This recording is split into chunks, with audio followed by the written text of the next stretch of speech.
ఆకలి వేస్తుంది, 12, 1 గంట అయిపోయింది అనమాట. అలాగ నెమ్మది దిగుతున్నాము. ఇక్కడ దిగినప్పుడు కూడా జాగ్రత్తగా దిగాలండి. చూపిస్తాను చూడండి ఎంత దిగుడు ఉందో. కాలు గట్టి ఇరిగిపోతాయి, ఒకసారి స్లిప్ అయింది అనుకో కాలు. ఎంత దిగుడు ఇది. పరిగెడిపోతున్నాను నేను, జారిపోతున్నాను. చూడండి కాలు కూడా నిలబడుకుంటున్నాయి. దిగుడు కదా.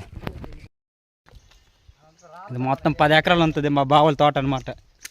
ఇందాక మా తోట అనేసాను కానీ మాదేనా మా బావులదని ఒకటే కదా. పిక్కలు ఒకటే ఏరుకోమంతే తేడా.